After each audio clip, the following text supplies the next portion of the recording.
தேவனுக்கு மகிமையுண்டாகட்டும். இயேசு கிறிஸ்துவின் மறுபக்கம் என்ற தலைப்பில் இன்று 3ஆம் பகுதியாக 6வது பாயிண்ட், ஆறாவதாக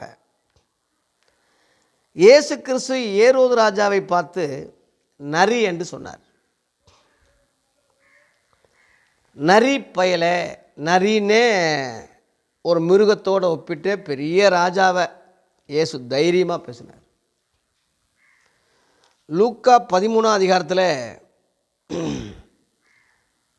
33ஆம் வசனத்தை படிக்கிறேன். இன்றைக்கும் நாளைக்கு மறுநாளைக்கும் நான் நடமாட வேண்டும். எருசலேமுக்கு புறம்பே ஒரு தீர்க்கதரிசியும் மடிந்து போகிறதில்லை என்று நான் சொன்னதாக நீங்கள் போய் அந்த நரிக்கு சொல்லுங்கள் அப்படின்னு சொல்கிறார். நரின்னே சொல்கிறார். நரின்னே சொல்கிறார். நிறைய வகையில் படைத்தான். படைப்பெல்லாம் மனுவுக்காக. எல்லா படைப்புகளும் மனிதனை கொடுத்து அதை ஆண்டு கொள்ளுங்கன்னு சொன்னார் ஆதாம. மனுஷனுக்காகத்தான் மிருகங்களே தவிர, மிருகங்களை ஏன் படைச்சார்ன்ற கேள்விக்கு மனுஷனுக்காக தான். இப்போ நம்ம நரின்னு சொல்லி அந்த ஏரோது ராஜாவை இயேசு சொல்கிறார்ல, அந்த நரின்னு ஏன் சொல்கிறாருன்னா, நரிக்குரிய தந்திரங்கள் நமக்கு தெரியும். நரி மிருகங்களில் சூழ்ச்சியானது, தந்திரமானது. நரி கதைகளை பற்றி உங்களுக்கு நிறையா சின்ன குழந்தைகளாக இருக்கும்போது நீங்கள் கேட்டிருப்பீங்க. சின்ன குழந்தைகளுக்கு நீங்களும் சொல்லியிருப்பீங்க. நிறையா கதை இருக்குது. நரின்னு எடுத்துக்கிட்டாலே அதுக்கு பேர் தந்திரம் தான். தந்திரம் தான். அப்போ ராஜாக்கள் முழுவதும் தந்திரவாதிகளாக தான் இருக்காங்க. பெரும்பாலும் ஒரு சிலர் வெகுளி முட்டா பையனாக இருப்பானே தவிர, பெரும்பாலும் கிரிமினல் லாயரு மாதிரி கிரிமினல் புத்தியோட, அரசியல் சாணக்கியனாக, தந்திரவாதியாக, எல்லாம் சூழ்ச்சியாக. இப்போ பாருங்கள், உதாரணமாக மத்திய 2ஆம் அதிகாரத்தில் இயேசு பிறக்கிறாரு. ராஜா பிறந்துட்டாருன்னு சாஸ்திரிகள் வஞ்சகம் இல்லாமல் ராஜா கிட்ட போய், ஏரோது ராஜா கிட்ட போய் சொல்கிறாங்க. அந்த அரண்மனைக்கு போய் அவன் மனசுக்குள்ளே பாருங்கள், அப்படியா எனக்கு மேலே ஒரு ராஜா பிறந்துட்டானா, அவனை கொல்ல போகிறேன் பாருன்னு சொல்லி அவங்களுக்கு முன்னாடி சொல்லலை. அந்த மனசுக்குள்ளே வச்சுக்கிட்டு தந்திரமாக சொல்கிறான். நீங்கள் போய் கும்பிட்டுட்டு எனக்கு சொல்லுங்கள், நானும் கும்பிடணும். அந்த இடத்த காட்டி கொடுத்துட்டா இவன் போய் கொல்றதுக்கு எப்படி? அதான் தந்திரம். அதான் ராஜாக்களுடைய தந்திரம்னு சொல்கிறது. பொதுவாக அதிபதிகளுக்கு முழுவதும் அந்த தந்திரம் இருக்கும்.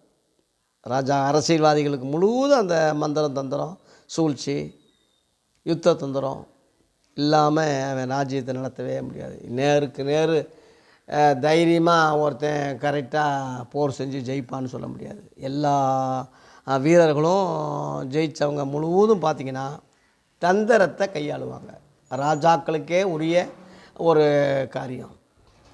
அந்த வகையில் இந்த ஏரோது, இவன் அந்த இயேசு பிறந்தபோது இருந்த ஏரோது இல்லை. இவன் அந்த ஏரோதுனா பட்டம், அதாவது பிரதமர்னு சொல்கிறோம்ல. இப்போ முன்னாள் பிரதமர் மன்மோகன் சிங்னு சொல்கிறோம். இன்றைக்குள்ள பிரதமர் மோடின்னு சொல்கிறோம். பிரதமர் பதவி தான், பேர் மாறுது. அது மாதிரி ஏரோதுன்னு சொல்கிறது ஒரு பட்டம். அது ஒரு பதவி. ராஜா, ராஜஸ்தானம் ராஜாக்களுக்குரிய அந்த பட்டம் தான். அதே மாதிரி பழைய ஏற்பாட்டில் பார்வோன்னு சொல்கிறது அது ஒரு பட்டம் தான். ஒருத்தன் அந்த இடத்துக்கு வந்தால் அவனும் பார்வோன்னு அழைக்கப்படுவான்.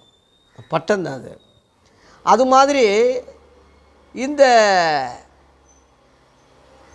ஏரோது 2வது பட்டத்துக்கு வந்தவன் இங்கே 31ஆம் வசனத்தில் மேலே நீங்கள் பார்த்தீங்கன்னா, அந்த நாளிலே சில பரிசேயர் அவரிடத்தில் நீர் இவ்விடத்தை விட்டு போய்விடும், ஏரோது உம்மை கொலை செய்ய மனதாய் இருக்கிறான் என்றார்கள்.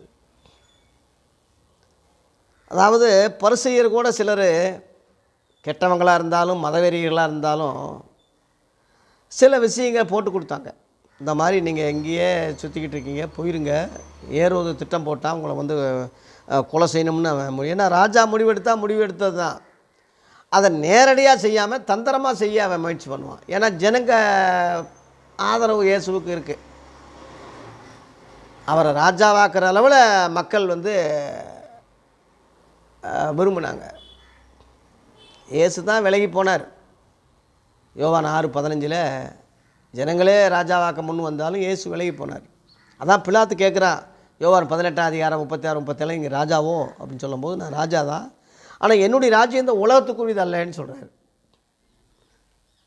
அது அவனுக்கு புரியல. என்ன சத்தியத்தை சொல்ல தான் நான் பிறந்தேன் அப்படி சொல்கிறாரு. சத்தியமா அது என்னன்னு கேட்குறான். சத்தியம்னா உண்மை, உண்மைன்னா என்னன்னு கேட்குறவன் இப்போ வாழ்நாள் முழுவதும் பொய்யிலே பிறந்து பொய்க்கு பொய்யே அவனுக்கு வந்து வாழ்க்கையாக்கி பொய்யிலேயே பிறந்து பொய்யிலே வளர்ந்த நிலைமையில் தான் அவன் இருக்கானே தவிர சத்தியத்தை அவனுக்கு புரியல, விளங்கலை. இந்த மாதிரி உள்ளவன் தான் ராஜாக்கள். அதனால் கொலை செய்ய நினைக்கிறான். அண்டர் கிரவுண்டில் உங்களை வந்து மக்கள் நிறையா வசதியாக நீங்கள் வந்து செல்வாக்காக இருக்கிறதுனால தந்திரமாக உங்களை கொலை செய்ய நினைக்கிறான்னு சொல்லும்போது தான் ஏன் சொல்கிறாரு, நான் இன்றைக்கி நாளைக்கு நடமாடணும், எருசலேமுக்கு புறம்பே ஒரு தீர்க்கதரிசியும் மடிந்து போவதில்லை. அந்த மாதிரி வசனம் இருக்குது. இது வரைக்கும் கல்லெறிஞ்சு கொள்கிறாங்க. ஆனால் இன்றைக்கி நாளைக்கு நான் நடமாடணும். அந்த 2 நாளில் என்னை அவன் ஒன்றும் செய்ய முடியாது. 3ஆவது நாளில் நானே சிலுவைக்கு ஒப்பு கொடுக்க போகிறேன். அதுக்காகத்தான் நான் வந்திருக்கேன். அவன் என்னை கொல்லணும்னு அவசியம் இல்லை. நானே சிலுவைக்கு நான் வந்து இதுக்காகத்தான் நான் வந்தேன். அதனால் அந்த தந்திரவாதி தந்திரத்துக்கெல்லாம் நான் பலியாக மாட்டேன். அந்த நரிக்கு போய் சொல்லுங்கன்னு சொல்கிறேன். நரின்னே சொல்கிறார். மத்தேயு 7:15 மலை பிரசங்கத்தில் இயேசு சொல்லும்போது கள்ள தீர்க்கதரிசியில் ஓனாயின்னு சொன்னார். ஆட்டுத்தோலை பொருத்தி கொண்டு உங்களிடத்தில் வருவார்கள், உள்ளத்திலோ பச்சிக்கிற ஓனாயின்னே சொன்னார். இங்கே நரின்னு சொல்கிறாரு, அங்கே ஓனாயின்னு சொல்கிறார். ஓனாய் வந்து நரியை விட மோசமானது. ஒரு 4-5 ஓனாய் வந்துட்டால் ஒரு சிங்கத்தால் ஜமாளிக்க முடியாதான். நீங்கள் சில வீடியோக்கள், வெளிநாட்டு வீடியோக்களை, மிருக காட்சிகளை பார்க்கும்போது பார்த்துருப்பீங்க. சுற்றி ஓநாய்கள் நிற்கும், நடுவில் வந்து ஒரு சிங்கம் படுற பாடு. இந்த பக்கம் வந்தால் அங்கிட்டு வந்துடும், அங்கிட்டு இப்போ திரும்பினா இங்கிட்டு வந்துடும். இதை ஒன்றும் அந்த சிங்கமே பயந்துட்டு ஓடக்கூடிய அளவில் தான் இருக்குமே தவிர அதை மேற்கொள்ள முடியாது. அவ்வளோ கேவலமான, அவ்வளோ மோசமான ஒரு பிறவி தான் ஓனாயின்னு சொல்கிறது. கள்ள தீர்க்கதரிசிகளோடு ஒப்பிடுறாரு. ராஜாவை கூட ஒரு வகையில் நம்பலாம், நரியை கூட ஒரு வகையில். ஓனாய் ரொம்ப மோசமானது. நரி வந்து தந்திரம், தன்னை பாதுகாத்து கொள்ளும், மற்றவங்களை கெடுக்கிறதுக்கு தந்திர வகையில் கெடுக்கும், நேருக்கு நேர் மோதாது. ஓனாய் வந்து அப்படி இல்லை, ரொம்ப மோசமான. இங்கிட்டு விரட்டினா இங்கிட்டு வரும், இங்கிட்டு விரட்டினா இங்கிட்டு போகும், இங்கிட்டு விரட்டினா இங்கிட்டு போகும். சில ஓனாய் மாதிரி சில கள்ள தீர்க்கதரிசிகள், நாய் சீன்னா கூட போயிடும், அவன் போக மாட்டான். திரும்ப திரும்ப திரும்ப திரும்ப வந்துக்கிட்டே இருப்பான். சீ போடான்னா இங்கிட்டு வருவான், இங்கிட்டு சீ போடானா இங்கிட்டு வருவான், இன்னொருத்தரை கூட்டி வருவான். தெரியாமல் ஜன்னலில் இருந்து கேட்டுக்கிட்டே இருப்பான், நம்ம பேசுகிறது கேட்டுக்கிட்டே இருப்பான். ஊழியக்காரன்னு சொல்கிறேன், அவ்வளோ கேவலமானது. நம்மளை பற்றி விசாரிப்பான், அவன் என்ன செய்கிறாரு, அவன் என்ன போகிறார், எங்கே போகிறாரு, எங்கே யாருக்கிட்ட தொடர்பு. ஓனாய் வெளியே வந்து ஆட்டுத்தோலை போர்த்தி கொண்டு நல்லா ஒயிட்டு போட்டுக்கிட்டு மேப்பர், ஊழியக்காரன், பாஸ்டர்னு வெளியே காட்டுவான். உள்ளத்தில் பச்சிக்கிற ஓனாயின்னு ஏன் சொல்கிறது எவ்வளோ உண்மையாக இருக்குது. போதகர்கள், கள்ள ஊழியர்களை பற்றி, போதகர்களை பற்றி சொல்கிறாரு, எச்சரிக்கையாக இருங்கன்னு சீசர்களை சொல்கிறாரு. அதனால் இந்த கள்ள ஊழியக்காரனை பற்றியே எவனும் பேசுகிறதே இல்லையே. இயேசு மலை பிரசங்கத்திலேயே கள்ள ஊழியக்காரனுக்கு எச்சரிக்கையாக இருங்கன்னு சொல்லிட்டாரு. இன்றைக்கி எத்தனை பிரசங்கம் பண்ணாலும் கள்ள ஊழியக்காரனை அடையாளம் காட்டுறானா. இன்றைக்கி உள்ள பெரிய தலைகள், அப்படியே எங்கள் அப்பா அவன் தவ்வென்ன, அவன் பேச்சென்ன, அவன் அங்கிட்டு இங்கிட்டு காலில் சக்கரம் கட்டியிருப்பான் போல் இருக்கு, நடமாட்டம் என்ன, அவன் குதிக்கிறது என்ன, அவன் இது பண்ணுறது என்ன, அவன் மேலே எந்திரிக்கிறது என்ன, அவன் மைக்கு போடுறது என்ன, வேகமாக நடக்கிறது. அப்படியேங்கப்பா வேகமாக மைக்கேல் ஜங்ஷன் நினைப்பு போட்டிருக்கு. எவனாவது கள்ள தீர்க்கதரிசியை இயேசு சொன்னார், நிறையா பேர் இருக்காங்கன்னு சொன்னார். இன்றைக்கி இருக்காங்க. அது இவன் வேணும் அடையாளம் காட்ட சொல்லுங்கள் பார்ப்போம். அல்லது அடையாளம் காட்ட வேணாம், பேரை சொல்ல வேணாம். இப்போ நான் சொல்கிற மாதிரி அது போதனைகள் விரோதமாக இருந்தால், இயேசுவின் சத்தியத்துக்கு விரோதமாக இருந்தால், விரோதமாக இல்லையா இருக்குல்ல, அதையாவது சொல்கிறான். அவன் ஏன் சொல்ல மாட்டாங்கிறான்னா, அவனே ஆட்டுத்தோலை போர்த்திய ஒரு ஓநாய். அதனால் ஓநாயை எப்படி காட்டி கொடுக்கும்? நீங்கள் பாருங்கள், நீங்கள் பெரிய தலைகள்லாம் ஒரே ஜாதியாக இருப்பான், எல்லாம் ஒரே கேட்டகரியில் பாட்டு பாடிக்கிட்டு இருப்பான். அவன் இப்போ பார்த்திங்கன்னா தொந்தி கிந்தியும் வச்சுக்கிட்டு நல்லா சினிமாக்கார மாதிரி டெக்கரேஷன் பண்ணிக்கிட்டு ஒரே ஜாதியாக இருப்பான், ஒரே இனமாக இருப்பான், ஒரே ஏரியாவாக இருப்பான், ஒரே பணக்காரனாக இருப்பான். அந்த இடத்துல ஒரு ஏழை எளிய ஊழியக்காரன் ஒரு பாவப்பட்ட ஊழியக்காரன் நடுவில் உட்கார வச்சு அவங்க சமமாக ஆக்க சொல்லுங்கள் பார்ப்போம். செய்கிறானா? அது ஆட்டுத்தோலை போர்த்திய கள்ள ஊழியர்கள். பொதுவாக வெள்ளை ஒரு பரிசுத்தத்துக்கு அடையாளம், நீதியின் சால்வைக்கு அடையாளம், வெள்ளை அங்கிகள் தரிக்கப்பட்டதுன்னு இருக்குது. சில ஊழியக்காரங்க கருப்பு கோட்டை போட்டு ஒரு 10-20 ஊழியக்காரங்க ஒரு இடத்துல பார்த்தேன். எல்லாமே சொல்லி வச்சுட்டான் போல் இருக்கு, ஒரே ட்ரெஸ்ஸில் வாங்கினான்னு. எல்லாம் கருப்பு, ஃபேண்ட்டு கருப்பு, சட்டை கரெக்டு கருப்பு, கோட்டு கருப்பு, கருப்புலேயே இருக்கான் ஐயா. அப்போ பாருங்கள், வெளிப்படையாக தோற்றத்தில் கூட ஆடாக காட்டலை, முழு வெளிச்சமாக அவன் ஓனாயின்னு நிரூபிக்கிறான் பாருங்கள். ஓனாய் முழுவதும் இருட்டில் தான் இருக்கும், இருட்டில் தான் இருக்கும். பொல்லாங்கு செய்கிற எவனும் ஒளியை பகைக்கிறான், தன் கிரிகள் கண்டிக்கப்படாதபடி ஒளிநிலத்தில் வராது இருக்கிறான், இருட்டில் இருக்காங்க. அதான் ஓனாய் குடியிருக்கிற இடம், பச்சிக்கிற ஓனாய். இங்கே அரசியல்வாதியை நரின்னு சொல்கிறாரு. இன்றைக்கி உள்ள அரசியல்வாதிக பாஸ்டர்னு போர்வையில், பிஷப்புன்னு போர்வையில் மாநாடு நடத்துகிற எல்லாம் நரிகள் தான். இந்த நரிகளுக்கு ஓநாய்களுக்கு நம்ம எச்சரிக்கையாக இருக்கணும்னு இயேசு கிறிஸ்து உடைய போதனையில் சீசர்களுக்கு சொன்னார். சீசர்கள் தான் கிறிஸ்தவங்க. நீங்கள் கிறிஸ்தவங்களாக இருக்கிறதுனால, சீசர்களாக இருக்கிறதுனால தான் இதை நான் எச்சரிப்பாக சொல்கிறேன். உங்களை பகைக்கணும்னு அதனால் பாருங்கள், கள்ள ஊழியர்கள் முழுவதும் இதை கேட்பாங்க, என்னை பகைப்பாங்க. அவன் யாரான்னு சொல்லி விசாரிக்க சொல்லுவாங்க. அவனுக்கு வர்ற உதவிகள்லாம் எப்படி கட் பண்ணணும் அப்படின்னு, என்னென்ன தடை உதவி விதிக்கணுமோ எல்லாம் என்னைய ரவுண்டு கட்ட ஆரம்பிச்சிடுவாங்க. தெரியும் எனக்கு, அதை பற்றி நான் கவலைப்பட மாட்டேன். என் ஜீவனையும் நான் அருமையாக நினைக்க மாட்டேன். ஏசப்பாவுக்காக சாகிறது புண்ணியம், அப்படி நானாக இயற்கையாக சாகிறது நான் விரும்பலை. இயேசுவுக்காக சத்தியத்தை பேசுகிறதுனால அநேகருக்கு நான் சத்துருவாகிறேன். அதனால் நான் எந்த வகையிலையாவது கள்ள ஊழிகளால் நான் பாதிக்கப்பட்டு வெட்டப்பட்டால் பரவாயில்ல, சந்தோஷம். 2001 நான் கைது செய்யப்பட்டு மதுரை மத்திய சிறையில் ஆர்எஸ்எஸ்காரங்களால் உள்ளே இருந்தேன். அதுக்கு காரணம் ஒரு பாஸ்டர் தான். அந்த தீவிரவாதிக்கு, அந்த ஒரு மதவெறிய உள்ள ஒரு நபருக்கு என்னுடைய வெளியீடு புஸ்தகத்தை, மெய்யான ஜோதின்னு ஒரு புஸ்தகத்தை, உங்கள் மதத்தை தாக்குறாரு, உங்கள் சாமியை வஞ்சிருக்கான் பாருங்கன்னு சொல்லி கொடுத்தது அவன்தான். அவன் அதை படித்து அதை வச்சு ஒரு கேஸ் போட்டு எங்கள் மதத்தை தாக்குறான். அவனுக்கு என்ன தெரியும் என்னைய என் புஸ்தகத்தை பற்றி? அதனால் உங்களோட நெருங்கி பழகிற ஊழியர்களை குறித்து ஜாக்கிரதையாக இருங்க. ரொம்ப நெருங்கி பழகாதீங்க.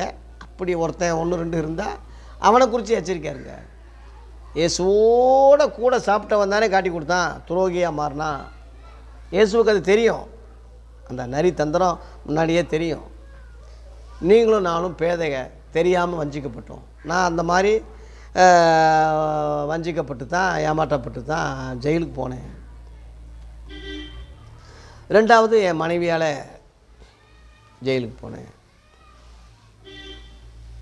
கள்ள சகோதரர்களால் அடிக்கப்பட்டேன். கள்ள ஊழியர்களால் தண்டிக்கப்பட்டேன், பாதிக்கப்பட்டேன். குடும்பத்தை அழித்தாங்க. என் மனைவியை தற்கொலைக்கு ஏவி கொல்ல வச்சாங்க. அந்த பழியை என் மேலே போட்டாங்க. என் 2 பிள்ளைகளை அனாதையாக்குனாங்க. என் ஊழியத்தை சிதறடித்தாங்க. 90% ஊழியக்காரங்க தான். 10% வேணால் சும்மா மெல்ற வாயில் அவள் போட்ட மாதிரி சில ஆர்எஸ்எஸ் சங்கிக அதுக்காக தான் இருக்காங்க. இவன் அனுமதி இல்லாமல் அவன் எதையும் செய்ய முடியாது. அதனால தான் யூதாஸை எதிரியை பயன்படுத்துனாங்க. யூதாஸை பயன்படுத்தி நீ காட்டி மட்டும் கொடுத்துரு, மற்ற வேலையெல்லாம் நாங்கள் பார்த்துக்குறோம்னு. அங்கே டீல் பேசப்பட்டது. 30 வெள்ளி காசு. பணத்தினால், வசதியினால் நல்ல ஊழியர்களை காட்டி கொடுப்பதோ துரோகம் பண்ணுவதோ நரி வேலை, நரி தந்திரம். இயேசு பாதிக்கப்பட்டார். ஆனால் அவர் தேவகுமாரனாக இருப்பதனால, எல்லா இருதயங்களையும் அறிஞ்சதுனால விலகி விலகி போனார்ருக்கு. நீங்களும் நானும் பேதைகளாக இருந்து நெடுக போய் தண்டிக்கப்படுறோம். நான் அப்படி தண்டிக்கப்பட்டிருக்கேன் நேராக. இப்போ கூட புத்தி வந்துருச்சுன்னு சொல்ல முடியாது. ஏதோ பாதிக்கப்பட்டதுனால ஓரளவில் புரிஞ்சிருக்கேனே தவிர முழுசாக நான் அறிவாளியாக தெரிஞ்சு ரொம்ப கெட்டிக்காரனாயிட்டேன்னு சொல்ல முடியாது. ஆனாலும் கபடற்றவளை கர்த்தர் காக்கிறார். புறாவை போல் நம்ம கபடற்றவளாக இருக்கும்போது கர்த்தர் காக்கிறாரு. ஆனாலும் சர்ப்பங்களைப் போலவும் வினா உள்ளவர்களாக இருங்கன்னு சொல்கிறார் சீசர்களை. அந்த வினா இல்லாதனால, வினான்னா ஏன் என்ன எதுக்கு, சர்ப்பங்களைப் போல, சர்ப்பமாக மாறக்கூடாது, சர்ப்பத்தை போல. வினான்னா கேள்விக்குறி. இந்த இப்படி பார்த்துக்குங்களேன், கேள்விக்குறி.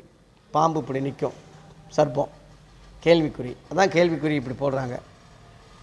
அந்த ஏவாள் கேட்டிருக்கணும், ஏன் என்ன எதுக்கு, சாப்பிடுன்னு சொல்கிறேன் எதுக்கு, கண்கள் திறக்கப்படும், எப்படி திறக்கப்படும், சாகவே சாவதில்லை எப்படி, அவர் சாகவே சாவேன்னு சொல்லியிருக்காரு, நீங்கள் சாகவே சாவதில்லைன்னு ஏன் சொல்கிறீங்க? அந்த கேள்வி அந்த அம்மா கேட்கலை. கேட்டிருந்தா வஞ்சிக்கப்பட்டிருக்க மாட்டா. அதான் சர்ப்பமான தன்னுடைய தந்திரத்தினாலே ஏவாளை வஞ்சித்தது போல, உங்கள் மனதும் கிறிஸ்துவை பற்றி உண்மை நின்று விலகும்படி கெடுக்கப்படுமோ என்று பயந்திருக்கேன்னு சொல்லி அப்போஸ்தல ஆதி சபையில் அப்போஸ்தலர்கள் எச்சரித்து எழுதினாங்க. 2 கொரிந்தியர் 11ஆம் அதிகாரத்தில் 3ஆம் வசனத்தில். அதனால் 2 கொரிந்தியர் 2ஆம் அதிகாரத்தில் கூட சாத்தானுடைய தந்திரங்கள் நமக்கு தெரியாதவைகள் அல்லவேன்னு பவுல் சொல்கிறான்.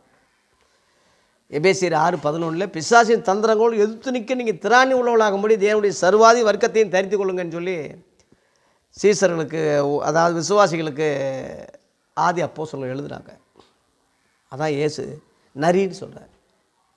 அதனால் தந்திரமாக வருவான், பாஸ்டராக வருவான், ரெவரண்டாக வருவான், பிஷப்பாக வருவான், ஏதாவது ஒரு ரூட்டில் வருவான். சர்ப்பரூபம் கொண்டு தானே ஏவாள்கிட்ட வந்தான், சாத்தானா வரலையில. அது மாதிரி இப்போ சர்ப்பரூபம் கொண்டு தான், சர்ப்பம்னா தெரிஞ்சு போச்சு உங்களுக்கு. அதனால் இயேசுவாக, வேறொரு இயேசுவாக வருவான், வேறொரு சுவிசேஷமாக வருவான், வேறொரு ஆவியாக வருவான். அது வேறொரு இயேசுன்னு உனக்கு தெரியாதனால இயேசுன்னு நம்பிடுவேன். அது வேறொரு சுவிசேஷம்னு தெரியாதனால சுவிசேஷம்னு நம்பிடுவேன். வேறொரு ஆவியில் அந்நிய பாஷை பேசுகிறான்னு தெரியாதனால ஆவிக்குரிய அபிஷேகம்னு நம்பிடுவேன். அதான் ஒருவனும் உங்களை வஞ்சியாதபடி எச்சரிக்கையாருங்கன்னு சொல்லி அடையாளத்தை மத்தேயு 24:4 அடையாளத்தை சொன்னார். ஏன்னா அநேகரை என் நாமத்தை தரித்து கொண்டு நானே கிறிஸ்துன்னு சொல்லி அநேகரை ஏமாற்றுவாங்கன்னு சொன்னார் 5ஆம் வசனத்தில். அதில் 23 தெரிந்து கொள்ளப்பட்டவங்களையும் வஞ்சிக்கத்தக்க பெரிய அடையாளங்களையும் அற்புதங்களையும் செய்வாங்க. இதோ அங்கே இருக்காருன்னா போகாதீங்க, இங்கே இருக்காருன்னா போகாதீங்க, அறை வீட்டை நம்பாதீங்க, இதோ முன்னதாக அறிவிச்சிட்டேன்னு சொல்லிட்டாரே, நீ இதை விட என்னடா உனக்கு சொல்லணும், எல்லாம் சொல்லிட்டார். அதனால் இயேசு கிறிஸ்துவின் மறுபக்கம் என்ற அந்த தலைப்பில் நரி என்று அரசியல்வாதிகளை சொன்னார். இன்றைக்குள்ள அரசியல்வாதிகள் எவனாக இருந்தாலும் சரி, உலக அரசியல்வாதிகளை நான் சொல்லலை, கிறிஸ்துவ பேரால் அரசியல்வாதி நடத்துகிற எவனாக இருந்தாலும் சரி, அவன் நரியே தவிர வேறு அல்ல. இந்த நரிகளுக்கு எச்சரிக்கையாருங்க. அவனோட சேர்ந்த ஓநாய்கள் கள்ளத்தீர்க்கதரிசிகளுக்கு எச்சரிக்கையாருங்க. அவங்க கனிகளினாலே அறிந்து கொள்ளுங்க. கர்த்தர் இந்த எச்சரிப்பின் செய்தியை பாதுகாத்து நல்ல வழியில் நம்மை நடத்துவாராக. நன்றி, வணக்கம்.